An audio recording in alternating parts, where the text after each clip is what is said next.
ಹೇಳಿ ಸರ್, ಕೇಳ್ರಿ ಹೇಳ್ತೀನಿ. ಕೇಳೋ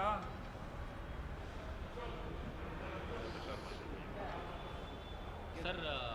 ಆಮೇಲೆ ಬಿಜೆಪಿ ಕೇಳ್ತಾರೆ, ಎಲ್ಲ ಡೆಲ್ಲಿಗೆ ಹೋಗಿದ್ದಾರೆ ಸರ್. ಕಾಂಗ್ರೆಸ್ ಅವ್ರದ್ದು ಕುರ್ಚಿ ಗಲಾಟೆ ಜೋರಾಗಿ ನಡೀತಾ ಇದೆ. ಡೆಲ್ಲಿಲಿ ಹೋಗಿದ್ದಾರೆ ಸರ್. CM, DCM, ಸಚಿವರು, ಶಾಸಕರು ಎಲ್ಲ ಡೆಲ್ಲಿಲಿದ್ದಾರೆ. ಕಳೆದ 6 ತಿಂಗಳಿಂದ ಕರ್ನಾಟಕದಲ್ಲಿ ಆಡಳಿತ ಅನ್ನುವಂಥದ್ದಿಲ್ಲ. ಸಂಪೂರ್ಣವಾಗಿ ನಿಷ್ಕ್ರಿಯ ಆಗಿದೆ. ಕೇವಲ ಮಂತ್ರಿ ಆಗಬೇಕು, ಮುಖ್ಯಮಂತ್ರಿ ಬದಲಾವಣೆ ಆಗಬೇಕು ಅನ್ನೋದು ಬಿಟ್ಟರೆ ಕರ್ನಾಟಕದಲ್ಲಿ ಯಾವ ಅಭಿವೃದ್ಧಿ ಕೆಲಸ ಇಲ್ಲ. ಯಾವ ಮಂತ್ರಿಗಳು ತಮ್ಮ ಕಚೇರಿಯಲ್ಲಿ ಇರುವುದಿಲ್ಲ. ಇದರಿಂದ ಸಂಪೂರ್ಣವಾಗಿ ರಾಜ್ಯದಲ್ಲಿ ಆಡಳಿತ ಏನು ಒಂದು ವ್ಯವಸ್ಥೆನೇ ಕುಸಿದೋಗಿದೆ.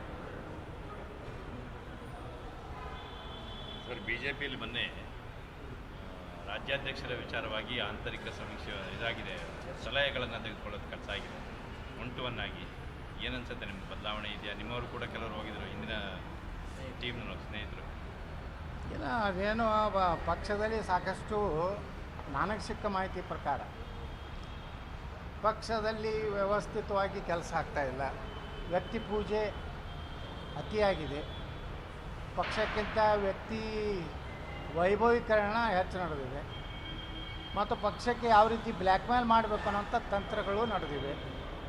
ಇದು ಕೇಂದ್ರದ ಹೈಕಮಾಂಡಿಗೆ ಮನವರಿಕೆ ಆಗಿದೆ ಅಂತ ಅನ್ನಿಸ್ತದೆ. ಅದು ಚಿತ್ರದುರ್ಗ ಇರ್ಬೋದು, ಶಿವಮೊಗ್ಗದಲ್ಲಿ ಮಹಾಸ್ವಾಮಿಗಳ ಮೆರವಣಿಗೆ ಇರ್ಬೋದು, ಇವೆಲ್ಲ BJP ಹೈಕಮಾಂಡನ್ನು ಬ್ಲ್ಯಾಕ್ ಮೇಲ್ ಮಾಡುವಂಥ ಒಂದು ಕಾರ್ಯತಂತ್ರ. ಅದು ಮೊದಲಿನಿಂದ ಅವ್ರು ಮಾಡ್ಕೊಂಡು ಬಂದಿದ್ದಾರೆ. ಅದೇ ಎಪಿಸೋಡನ್ನು ಮುಂದುವರ್ಸಿದ್ರು. ನಿತಿನ್ ನಬೀನ್ ಅವ್ರು ನಿನ್ನೆ ಬಂದು ಹೋಗಿದಾರಲ್ಲ, ಅವ್ರನ್ನ ಬ್ಲ್ಯಾಕ್ ಮೇಲ್ ಮಾಡ್ತಾರೆ? ಇಲ್ಲ, ಅವ್ರನ್ನ ಮಾಡ್ತಾ ಇರ್ತಾ ಹೇಳೋದಲ್ಲ ನಾನು. ಒಟ್ಟಾರೆ ಪಕ್ಷಕ್ಕೇ ನಮ್ಮ ಶಕ್ತಿ ಭಾಳ ದೊಡ್ಡದಿದೆ. ನಮ್ಮ ತೆಗೆದ್ರೆ ಹುಷಾರು. ನಮ್ಮ ಹಿಂದೆ ಎಲ್ಲ ಮಠಾಧೀಶರು ಅದಾರೆ. ಆ ಮಠಾಧೀಶರ ಆಶೀರ್ವಾದ ನಮ್ಮ ಪೂಜ್ಯ ತಂದೆಗಿದೆ. ಪೂಜ್ಯ ತಂದೆಯಿಂದ ನನಗೆ ಟ್ರಾನ್ಸ್ಫರ್ ಆಗ್ತಾಯಿದೆ. ಕೆಲವೊಂದು NOC ಬೇಕಾಗಿದೆ. ಆ NOC ಆಯ್ತಂದ್ರೆ ಪೂಜ್ಯ ತಂದೆಯ ಸಿಂಪತಿ ಎಲ್ಲ ನನಗೆ ಬಂದುಬಿಡ್ತೈತೆ ಅಂತೇಳಿ ಮಠಾಧೀಶರನ್ನ ಕರೆದು ಅವ್ರನ್ನ ಮೆರವಣಿಗೆ ಮಾಡಿಸೋವಂಥದ್ದು ಎಲ್ಲ ಏನು ನಡೆದವಲ್ಲ, ಪಕ್ಷಕ್ಕೆ ಒಂದು ರೀತಿ ನಾವು ಅನಿವಾರ್ಯ, ನಮ್ಮ ಕುಟುಂಬ ಅನಿವಾರ್ಯ. ಇದನ್ನು ಮಾಡ್ಲಿಕ್ಕೆ ಹೋಗಿ ಏನಾಗಿದೆ ಅಂದರೆ, ಚಿತ್ರದುರ್ಗದಲ್ಲಿ ಯಡಿಯೂರಪ್ಪನವರ ಒಂದು ವಿದಾಯ ಕಾರ್ಯಕ್ರಮ ಆಯಿತು.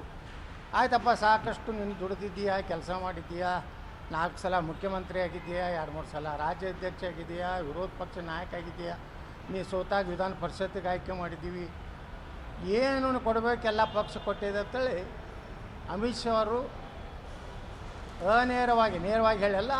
ಅದು ಮಾತಾಡುವಂಥ ದಾಟಿಯಲ್ಲಿ ಹೇಳಿದ್ದಾರೆ. ಮತ್ತು ರಾಷ್ಟ್ರೀಯ ಅಧ್ಯಕ್ಷರ ಜೊತೆ ಇಡೀ ಕುಟುಂಬ ನಿನ್ನೆ ಒಂದು ಫೋಟೋ ತಗೊಂಡಿದ್ದಾರೆ.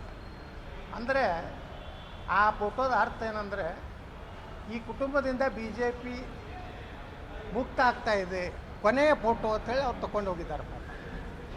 ಇದು last photo of the ಯಡಿಯೂರಪ್ಪಾಜಿ family. ಆದರೆ ಸರ್, ವಿಜೇಂದ್ರ ಅವರ ಅಧ್ಯಕ್ಷರ ಹೊರತಾಗಿ ಬೇರೆ ಯಾರಾಗಬೇಕು ಅಂತ